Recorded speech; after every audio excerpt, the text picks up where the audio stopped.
deles participar, aproveita que a doutrina espírita também fala que a gente pode se divertir. Isso é importante, senão as pessoas ficam carrancudas. Não, pode.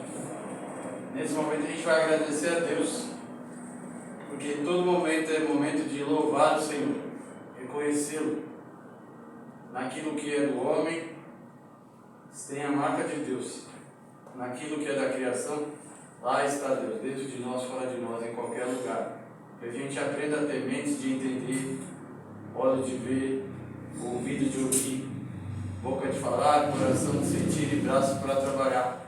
Pois Jesus é o caminho, a verdade e a vida. E agradecendo também, a gente começa a reconhecer a Deus em nossas vidas. Porque nós não temos problemas, nós temos soluções para o nosso crescimento espiritual. Agradecendo a Jesus pela sua oração que Ele deixou para a gente, falar sobre Deus bondoso e amoroso que é nosso Pai. Pai nosso que estais nos céus, santificado seja o vosso nome, venha a nós o vosso reino, Senhor. Seja feita a tua vontade, Pai, assim na terra como nos céus. O pão nosso de cada dia nos dai hoje, perdoai as nossas dívidas e ofensas, na medida que vamos perdoando os nossos devedores. E não nos deixeis cair em tentações, mas ajuda, Senhor, a nos livrar do mal. Sua voz é o reino, o poder e a glória para todos sempre. Ao nosso irmão Rui, vai estar presente entre nós, falando sobre o Evangelho de Cristo, o Evangelho segundo o Espiritismo. Que Deus abençoe ele. Que o anjo de guarda protetor possa estar sempre presente e a gente aprender junto um pouquinho mais sobre Jesus na noite de hoje. Que assim seja, graças a Deus, graças a Jesus, na casa de Antônio e Espírito. Obrigado. Vou te ajudar aqui. Isso. Tá ótimo, tá ótimo. Ótimo. Boa noite, muita paz. Boa noite.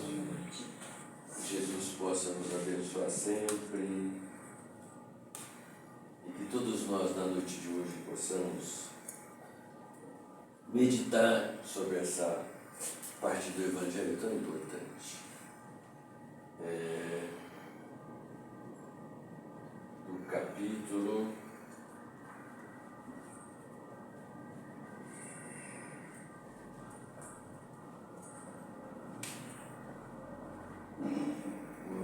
20, sede perfeitos. Capítulo bem facinho, né? Um dia seremos, com certeza. Esse é o nosso destino, esse é o nosso objetivo maior, né? Um dia seremos espíritos de luz também. Deixaremos para trás esses milênios de sombra, né? Isso é muito... o objetivo é muito nobre e nos impulsiona para frente, né? E Jesus sempre está conosco. Nos cabe hoje comentar dentro desse capítulo Sede Perfeitos, do item 5 ao item 8. O item 5 é a parábola do semeador. A gente começa lembrando que parábola é uma história. Jesus falava com história e usava as palavras da época e os exemplos da época. Muito exemplo da natureza, um exemplo para que as pessoas pudessem entender, né? Então, nós temos que sempre procurar entender aquilo que Jesus dizia na época, que eram as palavras e os exemplos simples que ele dava ao povo da época, né? E essa parábola do semeador, aliás, o Divaldo, numa das palestras dele, quando ele era muito jovem ainda, só uns 30 anos atrás, o Divaldo está com 97,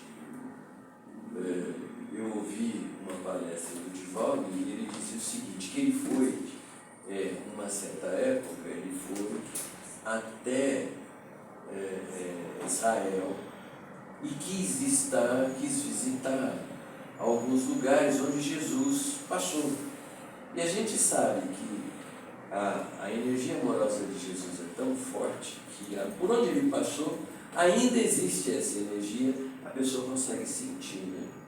O Divaldo ficou muito emocionado, ele contava na palestra dele que ele chegou, e o guia que estava ajudando-os no conhecimento, né, das coisas. Olha, e aqui, né, aqui a estalagem, onde o bom samaritano deixou, né, a pessoa que estava doente, né? E o Divaldo ficou todo embevecido. Nossa, mas que coisa! E falou que aí Joana de Ângeles apareceu para ele. E falou: Divaldo, o que você está fazendo? Eu falei: não, Joana, olha, fantástico, eu estou embevecido aqui, né? A casa onde o bom samaritano deixou a pessoa que estava doente, né? Que socorreu. Eu falei: Divaldo, Jesus contou uma parábola. Então, Joana, essa é a casa. Divaldo, parábola é história. É uma história que Jesus contou. Isso não quer dizer que aconteceu. Então a gente tem que entender os fatos que aconteceram com Jesus e que são narrados no Evangelho, e aquilo que o Evangelho diz, que Jesus disse uma parábola. Então, Jesus contou uma historinha para que a gente pudesse entender e a gente pudesse guardar nos nossos espíritos o ensinamento, né? Então, esta é uma história do semeador. E Jesus começa dizendo o seguinte, né? Jesus sempre escolhia, né? Ele não escolhia raramente. Jesus falou em algumas sinagogas também, mas raramente ele fazia isso. Normalmente ele fazia em praça pública. Quando ele estava na Galileia, Jesus ficou 2 anos percorrendo a Galileia e 1 ano percorrendo a Judéia. Então, esses 2 anos da Galileia, ele aproveitou muito o quê? Aquelas cidadezinhas que eram na beira do grande lago, que eles chamavam de Mar da Galileia, né? Então, Cafarnaum, Betsaida, Magdala, todas essas cidadezinhas Jesus percorria. E geralmente ele escolhia o quê? Ele escolhia alguma coisa próxima da natureza, né? Então diz aqui Mateus, né? Naquele mesmo dia, tendo saído de casa, Jesus sentou-se à borda do mar. Onde é que era a casa de Jesus? Por acaso era a casa de Pedro. Jesus morou na casa de Pedro 2 anos, o tempo todo que ele ficou na Galileia, ele ficou na casa de Pedro, né? Sempre que eu leio alguma coisa, eu imagino, já pensou a gente levantando para tomar café? Pô, Jesus, vamos tomar café juntos? Né? Uma coisa fantástica, né? Então Pedro desfrutou 2 anos junto do Mestre, né? Ao longo dos dias, né? Jesus permanecendo na casa de Pedro, né? Então, em torno dele logo reuniu-se grande multidão de gente, pelo que entrou numa barca, onde sentou-se, permanecendo na margem todo o povo. Então, onde Jesus ia, uma multidão ia atrás. Que multidão? De necessitados. São aqueles que eram necessitados do Espírito, necessitados do corpo. Então, Jesus já era conhecido. Então, todos buscavam Jesus. Mas Jesus, que é o nosso mestre, que é o nosso guia, que é o nosso modelo, o que Jesus fazia? Ele só curava no final. Primeiro, ele dava o recado dele. Primeiro, ele contava a sua historinha, dava um ensinamento, envolvia as pessoas com o seu amor, e depois ele tinha dado o recado, aí ele fazia as coisas. E é muito interessante, por quê? Porque Pedro uma vez falou para Jesus, né? Ô mestre, por que a gente não cura primeiro, né? Aí Jesus desconversou, tal, mas Pedro insistiu, e Pedro sempre faz as perguntas que a gente quer fazer, né? Se a gente pegar as histórias que a espiritualidade conta, das perguntas que Pedro fazia para Jesus, são as perguntas que a gente quer fazer para Jesus, né? Então, ele insistiu tanto que Jesus falou, tá bom, então da próxima vez, primeiro nós vamos fazer as curas e depois eu faço a pregação. Então, Pedro ficou satisfeito, porque muita gente vinha, porque sabia que Pedro era próximo de Jesus, né? Jesus morava na casa de Pedro. Então, o pessoal vinha e falava, Pedro, mas olha, por que Jesus não cura primeiro? Né? E aí, numa próxima oportunidade, Jesus começou a curar primeiro. Aí curou todos aqueles que estavam aqui, necessitados. Né? Aí Jesus foi começar a fazer a pregação. Aí um falou, olha, eu preciso ir porque a minha esposa está me esperando.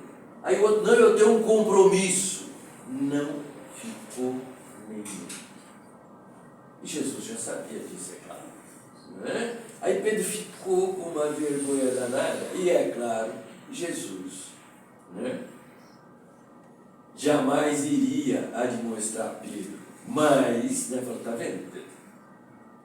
As pessoas vêm pela necessidade do corpo. Nós precisamos atender ao Espírito primeiro. Né? Então, as pessoas precisam primeiro se transformar, ter uma receita divina, que é aquilo que Jesus nos deixou nos seus ensinamentos. Né? Então, assim que funciona.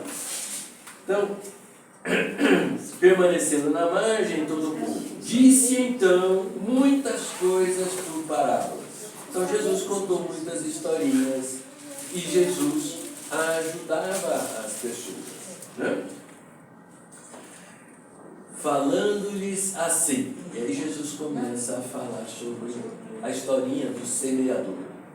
Aquele que semeia saiu a semear, e semeando, uma parte da semente caiu ao longo do caminho, e os pássaros do céu vieram e comeram a semente. Outra parte caiu em lugares pedregosos, onde não havia muita terra. As sementes logo brotaram, mas porque carecia de profundidade a terra onde havia caído, o que aconteceu? Levantando-se o sol, as queimou, e como não tinham raízes para penetrar, porque a terra era mais dura, né? Elas acabaram morrendo. Né? Outra parte caiu entre espinheiros, e estes, crescendo, abafaram as sementes. Outra, finalmente, caiu em terra boa e produziu frutos, dando algumas sementes.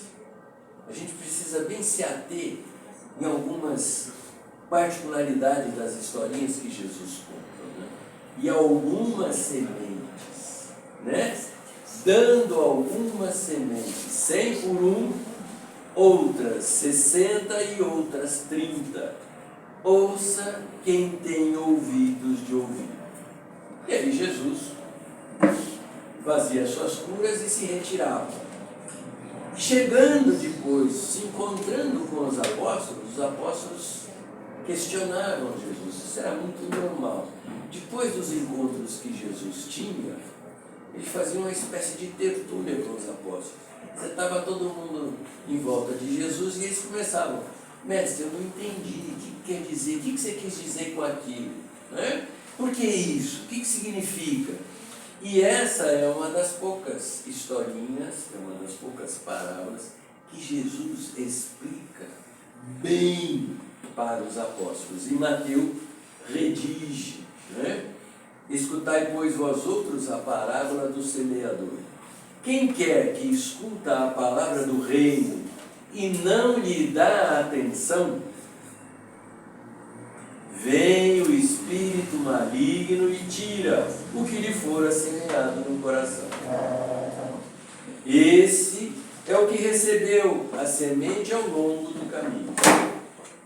Então, quantas pessoas, às vezes, né, ela é convidada para participar de um culto ecumênico, ou de uma igreja, ou de um culto evangélico, ou de uma igreja budista, ou da católica, ou mesmo no grupamento espírita, a pessoa vem, escuta, está tudo bem.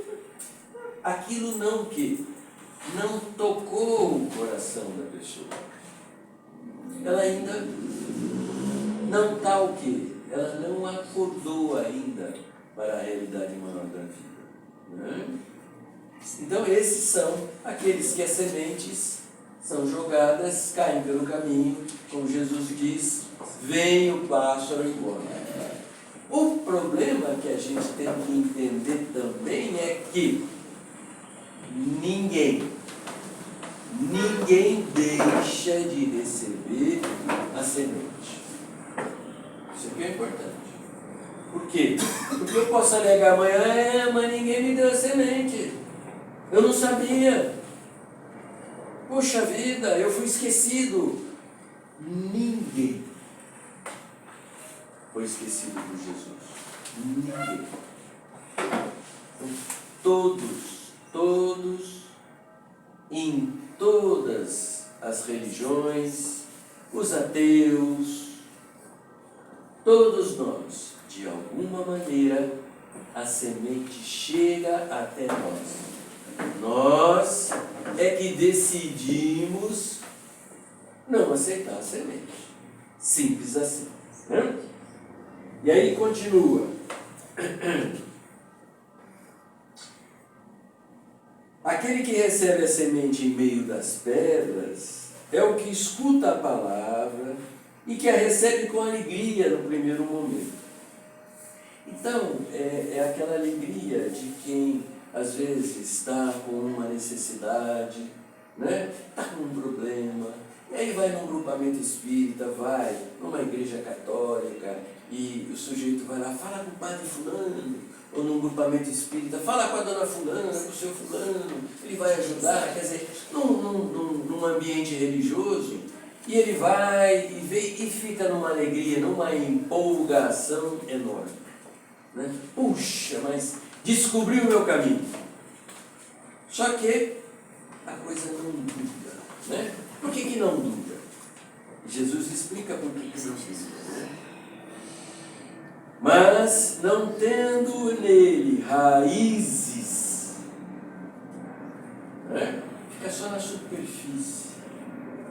Resolveu o meu problema, me empolguei, me alegrei, né? Não tendo ele raízes, dura apenas algum tempo. Em sobrevindo reveses e perseguições por causa da palavra, tira ele daí um motivo de escândalo e de queda. Né? Não, olha, agora tem que ir toda segunda-feira no centro. Às vezes eu tenho outros compromissos, não vai dar, né? E eu já ouvi, já sei o que eles vão falar lá. Né? Chega, tá bom demais. Né? Mas, muitas vezes, nossa, faz tanto tempo que eu não vou no centro, né? Estou tão ruim, acho que eu vou lá tomar um passe. Aí vai tomar um passe melhor e nunca mais volta de novo. Aí fica mais uns 3 meses. Né? E assim vai. Ou seja, não tem raiz. Né? Ele vem por uma necessidade, a necessidade foi atendida, e aí simplesmente ele se afasta novamente. Né? Um dos livros do André Luiz, se não me engano, é o terceiro, Os Missionários da Luz, tem lá o 10º passe. Né? Então, o sujeito, ele tinha problema, se não me engano, era no fígado, era muito nervoso, sujeito assim, muito intolerante, impaciente. Então ele ficava muito ruim sempre, porque tudo ele se deixava irritar. E aí ele ia tomar passe e melhorava. Aí semana seguinte vinha, mesma coisa, tomava passe e melhorava. Ele chegou na 10ª vez, isso no plano espiritual, né? Aquele que era o encarregado do plano espiritual, dos passes. A gente tem que entender que os passistas, aqueles que estão no plano físico, são meros intermediários do plano espiritual, né? Aí o encarregado lá foi para aquele que administrava o trabalho e falou: ó, o fulano é o 10º passo. Aí o que ele diz? Ele diz o seguinte: só alivia, não tira tudo. Ele vinha carregadinho de vibração pesada. E aí era aliviado. Próxima semana ele se irritava à vontade, vinha do mesmo jeitinho. E aí chegava na 10ª vez e falou: olha, meu, agora você vai levar de volta uma boa carga para que você vai aprender. Acabou tudo. E assim é. E nós somos assim. Né? E muitas vezes a pessoa só vem no centro quando ela não está bem. Preciso no centro, não estou bem. Né? E não é bem por aí. Essa pessoa precisa desenvolver raiz. Nós estamos falando no centro porque nós estamos no movimento espírita, nós estamos no centro espírita. Mas pode ser na igreja católica, budista, protestante, umbandista, qualquer um. Né? E não a gente simplesmente ir para ter os nossos problemas resolvidos. Né? Aquele que recebe a semente entre os espinheiros é o que ouve a palavra, mas em quem logo os cuidados deste século e a ilusão das riquezas abafam aquela palavra e a tornam infrutífera. São as ilusões da nossa vida. Né? A gente recebe a orientação, a gente fica maravilhado, mas o quê? Mas a ilusão da vida faz com que a gente esqueça rapidinho. Né? Aquele, porém, que recebe a semente em boa terra é o que escuta a palavra, que presta atenção e em quem ela produz frutos, dando 100 ou 60 ou 30 ou 1. Foi o que Jesus explicou para os apóstolos. Né? Agora, por que tem um que dá 100, outro dá 60, outro dá 30?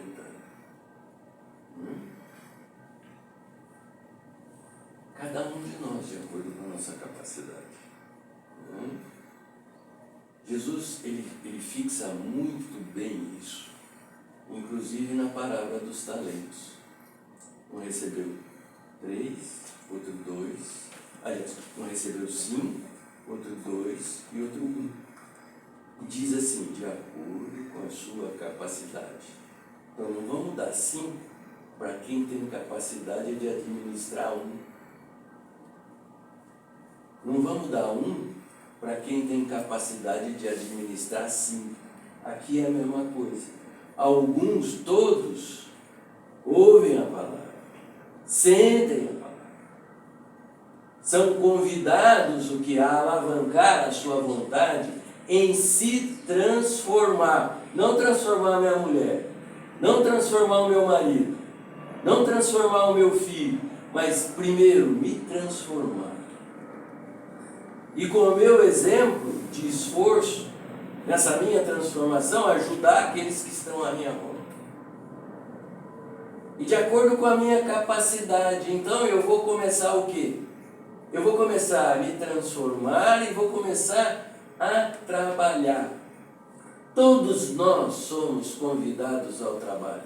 Todos nós já temos alguma coisa a oferecer. Todos nós. Por quê? Alguém que está nesta sala não sabe fazer uma prece? Todos nós sabemos. Então, a prece, nós não temos sequer a ideia da força de uma prece, se ela é feita com o coração.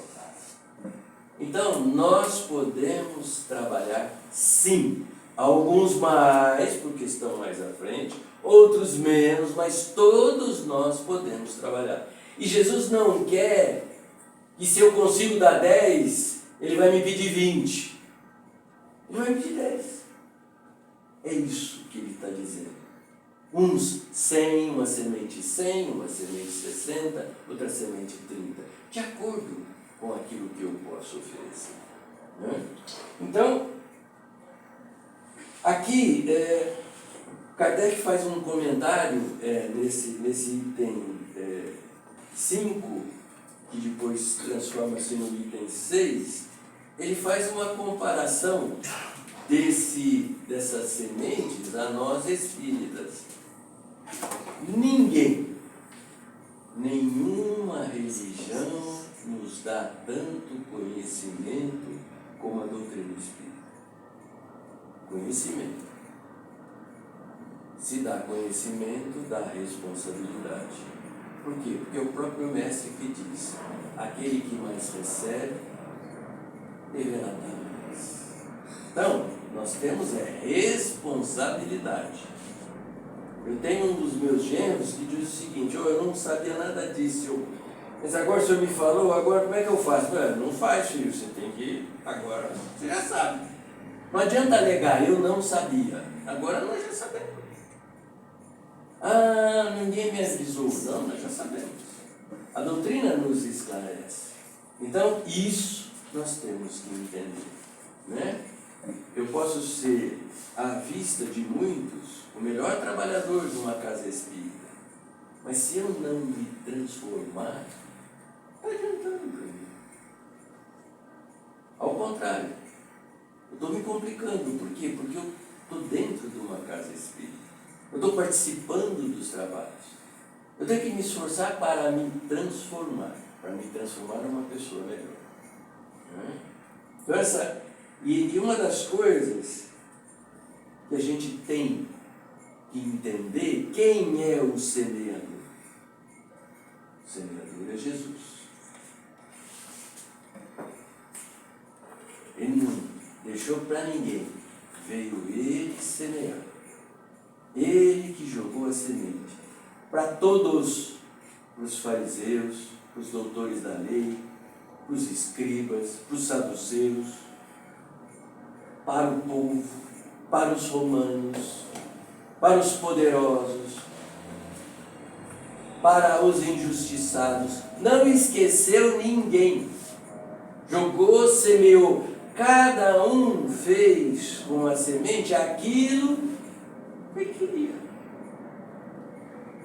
Por isso nós temos o nosso livre-arbítrio. A gente pode agir do jeito que a gente quer. Só que as consequências voltam para nós também. Todo mal que a gente faz, volta para nós. Todo bem que a gente faz, volta para nós. As oportunidades que a gente perde, nós seremos responsáveis por isso também. Né? E aí, emendando essa parábola, nas instruções dos Espíritos tem o dever. E essa mensagem é de Lázaro. Né? Lázaro é aquele amigo de Jesus, né? Irmão de Marta e de Maria, aquele que a Maria estava embevecida com Jesus e a Marta preocupada em alimentar o povo todo, porque Jesus chegou para os apóstolos, né? E é claro, a dona de casa ficou doida, né? Como é que faz para... E Maria lá embevecida, ouvindo Jesus, né? Aí ela, não satisfeita, falou: mestre, dá um jeito na Maria. Por quê? Porque fala para ela me ajudar aqui. Como é que nós vamos enfrentar? Como é que vamos alimentar todos vocês aí? Né? E aí o que Jesus diz? Marta, Maria escolheu a melhor parte. Por quê? Porque aquele instante, aquele ensinamento era mais importante do que qualquer coisa. Ouvir qualquer coisa de Jesus, aliás, ele não falava qualquer coisa, mas ouvir Jesus é uma das coisas que o nosso espírito guarda para a eternidade. Então, o ensinamento de Jesus naquela hora era mais importante do que qualquer outra coisa. Né? Então, ele vem aqui, o Lázaro, e nos fala sobre o dever. E ele já começa dizendo que não vai falar do dever profissional. Não é o dever que a gente tem quando a gente trabalha, né? Mas sim o dever moral. Esse é o mais fácil, né? Por quê? Porque se ninguém controla, ninguém nos controla. Dever profissional, o pessoal controla, você tem lá a sua função, você tem que apresentar os resultados, tal, né? Mas o dever moral não. A gente pode se deixar levar através do pensamento. Ninguém fica sabendo. Mas a nossa consciência sim. E a espiritualidade também. Né? Às vezes através das palavras que a gente fala, né? Com ironia, tentando atingir alguém. Né? E às vezes nas ações também. Que muitas vezes a sociedade nos aplaude, mas moralmente não é correto. Então, o dever moral, qual seria? O dever dos ensinamentos de Jesus. É nós seguirmos os ensinamentos de Jesus. É pegar o Evangelho, a receita divina lá, os ensinamentos que Jesus nos trouxe. Esse é o nosso dever. Isso é o que nós temos que fazer. Fácil. É ser caridoso, né? É ser humilde. Esses são os dois mais fáceis, né? Combater o nosso orgulho e o nosso egoísmo. Ser caridoso e ser humilde. Eu acho que essa é a doença espiritual que mais nos atrapalha. E aí podemos ir também, né? Benevolente, fraterno, né? Não ser egoísta, não ser maledicente, né? Hoje a maledicência mudou, né? Agora a gente chama de fake news, né? A gente escreve, todo mundo acredita, é incrível, né? A doutrina espírita é a doutrina racional. Kardec fala, pensa, passa pelo crivo da tua razão. Não é porque veio uma mensagem escrito lá embaixo, Bezerra de Menezes, lê a mensagem, veja se é condizente com o cara que está dizendo que é o nome do cara que assinou, o conteúdo dela. Quanto na pandemia, colegas meus que sabiam que eu sou espírita, me mandavam, olha a mensagem do senhor Eurípides Barçanufo. Eu falei, papai, da segunda linha já não é o senhor Eurípides. Por quê? Porque toda mensagem que causa dúvida, que ataca, espírito evoluído não faz isso. Então, é alguém que estava se escondendo, ou médium trevoso, tanto faz, e escreve lá que é do senhor Eurípides, mas não é. Então, isso está carregado de coisas. E Kardec é fulminante. Ele fala, analisa a mensagem. E veja, se é condizente com os ensinamentos do Cristo. Pronto. Não precisa nem ler quem assinou. Se aquilo é bom, adota aquilo. Não precisa ler o nome de quem está dizendo que mandou aquela mensagem. Então, a maledicência, a mentira, tudo isso nós temos que, a maldade, nós temos que trazer, tirar essa sombra, trazendo luz para dentro de nós. São os deveres que nós temos que fazer. Né? A belicosidade. Como é que alguém que fala em Deus pode defender a arma? Se abre o Evangelho, o que é mais precioso na nossa encarnação? A nossa vida. Qual é o maior sofrimento que os Espíritos nos ensinam? O do suicida. Porque tira aquilo que de mais sagrado nós temos, a oportunidade da encarnação. É um sofrimento atroz. Mas, como que eu posso ouvir Deus e ao mesmo tempo ouvir a arma? Como que eu posso isso? Se a vida é o mais importante que nós temos.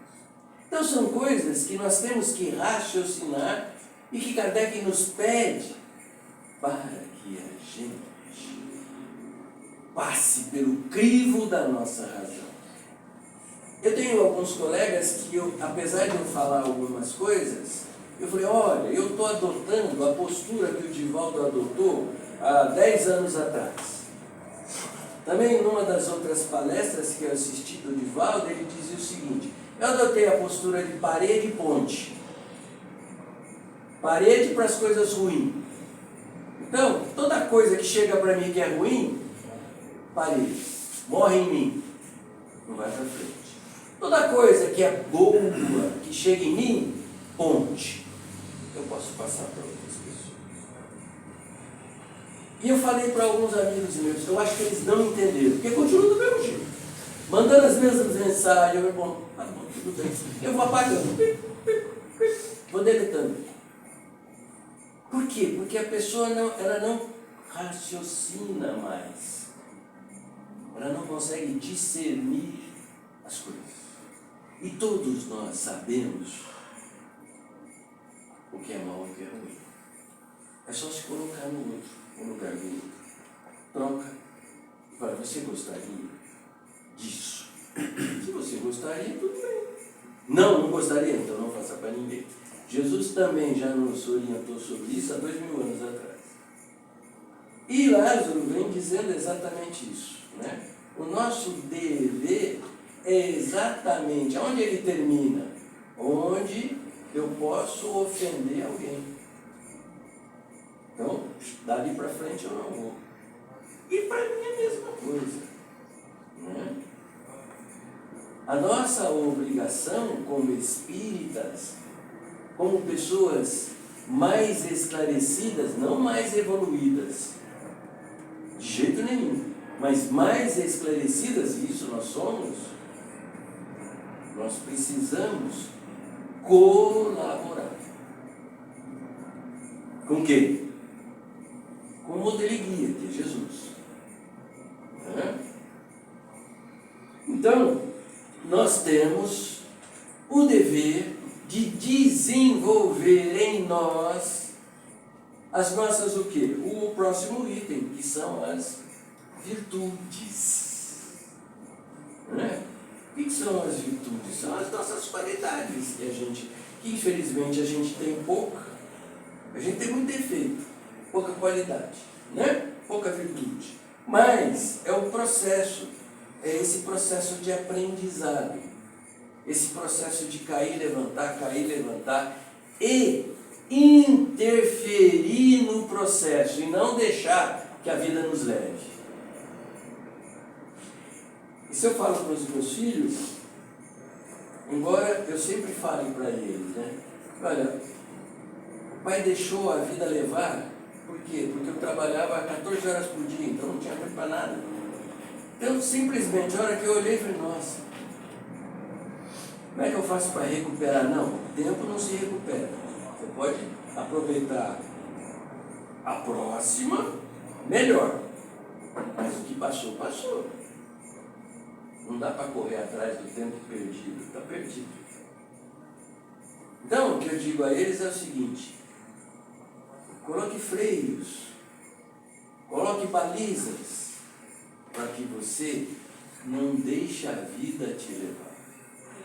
Pensar, nossa, é sexta-feira de novo. Olha, sexta-feira de novo. E a hora que você olha, você se vê na minha posição. Fala, nossa, já estou com 74 anos, já estou na descendente faz tempo, né? Já estou, a cada ano que passa, eu estou mais próximo de pegar o meu bilhete e voltar para o plano espiritual. Meu bilhete está na mão, só que agora ele está muito mais visível. Cada ano que passa, ele fica mais visível para mim. E eu começo a pensar, nossa, o que eu fiz? O que eu aproveitei? Será que eu vou ter outra oportunidade como essa que eu tive de nascer num lar espírita? De não ter grandes problemas, de não ter grandes dores, de ter muitas oportunidades. Olha quanta responsabilidade. Será que eu vou ter outra encarnação assim? Então, essas coisas que nós temos que perguntar e que eu procuro dividir com os meus filhos e falar, vocês ainda têm 40, a mais velha vai fazer 50, o mais novo está com 44, fala, vocês ainda estão o quê? Na ascendente. A de 50 já ficou novo. Já quer descer, já na descendente. Já, né? Mas o de 44 falou, você ainda tem um pouquinho ainda. Né? Depois, ladeira abaixo, ninguém segura. Então pensem, não deixem a vida levar. Seja senhor da sua vida. Haja no processo da sua evolução. Procure acompanhar o que eu fiz. Não vamos querer desenvolver tudo, né? Não, segunda-feira eu não vou falar mal de ninguém, não vou mentir, não vou ser egoísta. Pode parar. Não vai dar conta de um. Não vai dar conta de um. Então, vamos interferir no processo, mas sendo inteligente. Não adianta a gente querer ir no supermercado, bota todas as compras aqui na minha mão, vai deixar cair tudo pelo caminho. Então, vamos escolher um e vamos trabalhar nele, né? Eu não vou mais mentir. Pronto, eu não vou mais falar mal dos outros. É tão difícil. Alguém já se conscientizou das palavras que nós falamos, não num dia único, em 3 horas da nossa vida, de um dia. Agora amanhã, das 9 a meio-dia. O que eu falei, anota, faz uma anotaçãozinha assim, bem, mal. Você vai ver que o bem é tão pouco, e o mal começa a dizer, nossa, vou parar porque é muita coisa, porque a gente fala muito mal dos outros, das coisas. Nós criticamos, nós nos indignamos dos outros, claro. Eu, tudo bem, se fosse comigo, podia. Mas com o meu vizinho, não. Né? Então nós somos muito condescendentes conosco, mas muito enérgicos com os outros. Então, nós precisamos inverter isso. Né? Ter mais compreensão, mais piedade. Né? E sermos mais enérgicos conosco, né? Um pouquinho mais duros conosco. E entender que esse processo é um processo que dura muito, não dura pouco. Dura muito. E que nós vamos cair várias vezes, mas a gente vai levantar e vai continuar o processo. E esse levantar é que a gente tem que... Feliz em te ver, Maria. Esse processo, a gente tem que medir o intervalo que a gente cai. Se a gente está fazendo progresso, entre uma queda e outra, o espaço começa a alongar. No início, a gente vai perceber que cai todo dia, várias vezes por dia. Quando a gente começa a melhorar, a gente começa a cair menos um dia.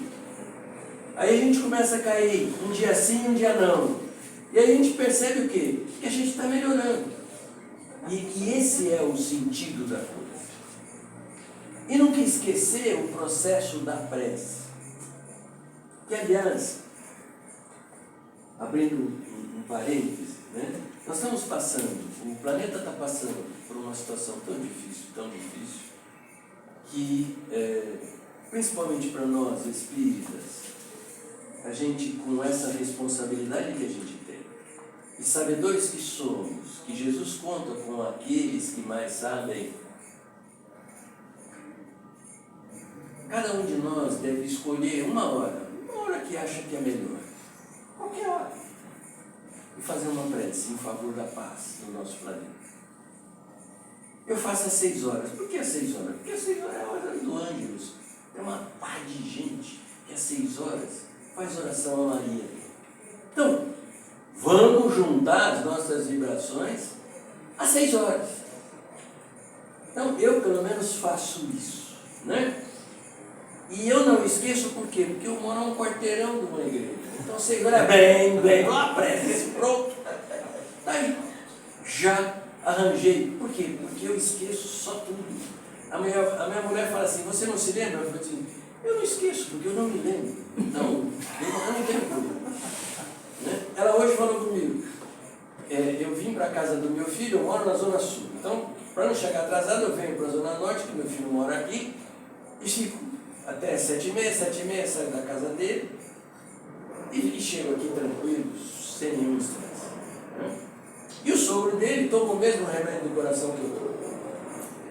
E eu ganhei de um sobrinho, ele falou, tio, olha, eu trouxe aqui umas amostras para você, eu sei que você usa esse remédio. Eu falei, vou dividir com o Fernando, né? Aí separei metade para o Fernando, metade para mim, aí minha mulher falou, põe no carro. Eu falei, não, bem, você acha que eu vou esquecer? Adivinha. Esqueceu. Mas só esqueci. A hora que eu vi meu filho, o remédio do Fernando. Aí liguei para minha mulher, ela falou, o remédio, eu falei, eu sei, bem, eu sei. Então, esqueci. Mas a pressa eu não consigo esquecer. Por quê? Porque a igreja não deixa de esquecer. É todo santo dia, meio-dia, 3 horas, 6 horas, toca o sino. E toca para valer. Então, isso é fantástico. Por quê? Porque eu não esqueço. Então, eu junto com a minha companheira e a gente faz a prece. Ela faz uma prece, eu faço uma prece em favor da paz. E todos nós podemos fazer isso. E isso modifica a vibração de nossos lares. A gente pensa que está só ajudando, a gente está sendo ajudado. Por quê? Porque os espíritos vão na nossa casa.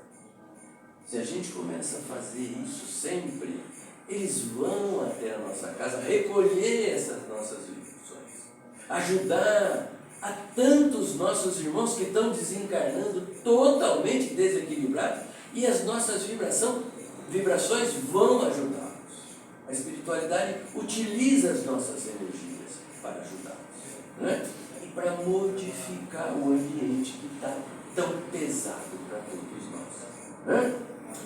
Então, na questão da virtude, nós temos que conquistá-las. Cada um de nós tem o seu caminho, né?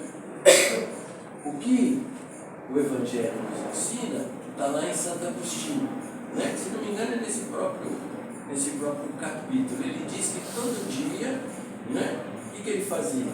Antes de dormir, sentava na cama e via o dia dele. Tudo que ele fez de bom, de ruim, e as oportunidades de fazer o bem que ele tinha perdido. Aí eu falei, Santo Agostinho, está demais para mim. Né? Não vai dar, porque senão eu vou desanimar. Então achei uma desculpa para não fazer igual Santo Agostinho. E comecei a fazer deitado. Resultado, não chegava na metade, já estava dormindo. Eu falei, não é por aí, não é por aí. Tem que ser o quê? Acordando, tem que sentar. Tem que sentar. Ou então, acho uma horinha depois do jantar e começa a ver. Passa o dia, rapidamente, eu não sei a detalhe. Mas aquilo, algumas coisas nos incomodam, cutucam a nossa consciência. As leis divinas estão aonde? Onde os espíritos responderam para Kardec? Na nossa consciência. Então, é só a gente dar uma pensadinha que se der uma... não foi legal. Então, aquilo que eu fiz não foi legal. E nós sabemos discernir o que é ruim e o que é bom. Né? O Chico já tinha uma prece fantástica que ele fazia isso. Né? Então, meus irmãos, essa é a nossa...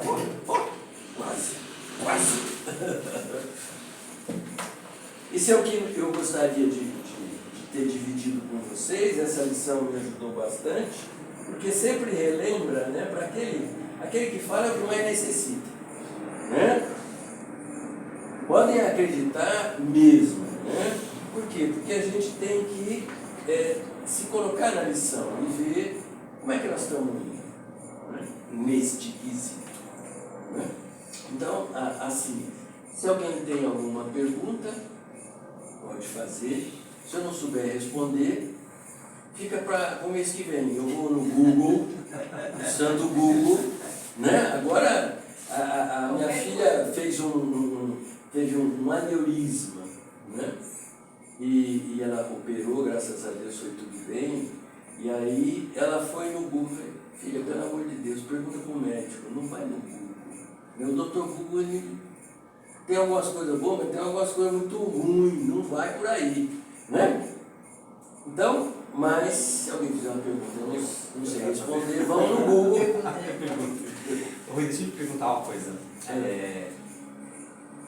A perfeição,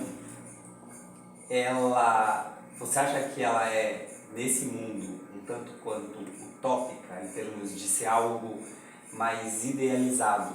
Eu quero dizer o seguinte, não que a gente não consiga chegar até ela nesse momento, mas é um ideal. Claro, é um objetivo. É um objetivo, mas como todo ideal, é um ideal, ele vai estar sempre lá na frente. Não. Nós estamos num mundo de prova e expiação. O que diz lá os Espíritos? A maldade ainda prevalece. A gente tem alguma dúvida disso? Não. Em todos os campos. Da engenharia, da medicina, da odontologia, na polícia, nos políticos, qualquer coisa, ainda tem a maldade, ainda assim, de penca. Nós estamos passando uma fase de transição. Nós vamos para um mundo de regeneração, onde ela não prevalecerá. E depois nós vamos para outro mundo, mundos felizes. E depois nós vamos para os mundos celestes. Aí viu o que tem só nos mundos celestes? Só espírito puro. Mas a minha pergunta... Chegamos lá. Eu entendo. A minha pergunta é no aqui e agora. E eu gostei muito quando você traz a ideia de que nós temos muitos defeitos, muitas imperfeições, e que para que a gente consiga atingir essa perfeição, que é ideal, não dá para a gente querer carregar tudo de uma só vez. E aí é nesse sentido porque eu faço terapia, né? E a minha terapeuta sempre fala comigo, cuidado que existe esse ideal aí e existe você. Né? E é muito próximo do que você diz. O que você pode fazer para alcançar esse ideal neste momento? É tudo. Não, e aí eu achei legal essa sua fala. Eixinho azul, 1 e 2. Porque às vezes, inconscientemente, a gente se cobra de querer resolver tudo, ser essa perfeição numa só vida. Isso vira um peso às vezes. Não podemos cair nessa armadilha. Isso, porque vira uma nós armadilha. não temos essa condição. Não temos nem perto. Mas nem perto. Nós temos ainda um monte de encarnações. É que nem uma escola. Nós estamos no primário ainda. A gente ainda, não vamos dizer que a gente odeia. A palavra odeia, eu acho que graças a Deus ódio eu já não trago. Mas às vezes, a decepção, a mágoa, o milindre, eu ainda fico magoado. Mas por que, meu Deus do céu? Agora, vai chegar um dia que eu não vou me magoar, que eu não vou ficar com milindre. Por quê? Porque a estrada nos empurra para isso, se assim eu desejar. Então, segunda-feira a gente tem que lembrar, é dia do regime. Não é dia da gente começar qualquer coisa de transformar a gente. Segunda-feira vamos deixar para o regime. A transformação é agora, deixar. No quê? Naquilo que eu escolhi. Como que eu escolho? Eu tenho que me conhecer. Qual o defeito que eu mais atrapalho as pessoas? Então, aquilo que me incomoda mais. Olha, tem um monte, mas não, vamos escolher um. A gente tem que escolher um. Senão vai pegar dois, não dá, dois não dá, não damos conta. Não damos conta, literalmente. Então vamos pegar um e passo a passo, né? Agindo no processo. Você percebendo, opa, não é por aí. Aí eu estou entrando no lamaçal. Estou indo no brejo. E sozinho, nem a vaca está comigo, estou indo sozinho. Então, vamos voltar. Então, você tem que estar consciente daquilo que você quer. E nós somos capazes disso. Por quê? É claro. Nós não somos Paulo de Tarso e Madalena. Mas nós podemos fazer força para nos transformar e melhorar uma coisa. Ou dar o quê? Dar passos significativos. Eu não vou adquirir uma virtude numa encarnação. Não é assim. Não é assim que funciona. Então, umas 20 encarnações, já sou espírito puro. Uxi! Se assim fosse, estava bom demais. Às vezes, quantas vezes nós vamos demorar para não se ofender? Porque se eu não me ofendo, eu não preciso perdoar. Não se ofende. Acha que Jesus se ofende com a gente? Nunca, nunca Jesus se ofende com a gente. Deus não se ofende com a gente. Senão está perdido, de cara virada a eternidade para a gente. A gente, todo dia, a gente... todos os verdes, todos. Ixi, agora chamando os palmeirenses. Não vi nenhum corintiano levantar. Né? Ixi. Então é isso. Alguém tem mais alguma pergunta?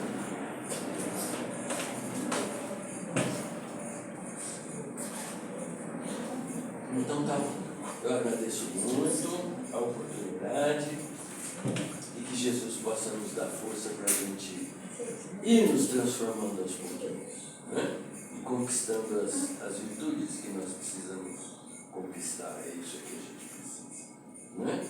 E casas como essa nos dão a força, nos dão o apoio, nos renovam as energias, né? Você vira um grupamento religioso, mas principalmente no centro espírita, é renovar as nossas baterias, é recarregar as nossas baterias com energias de calma, de paz, de amor, de saúde.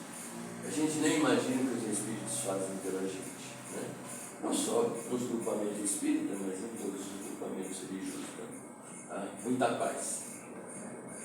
A formiguinha, é isso aí. Muito obrigado. Obrigado.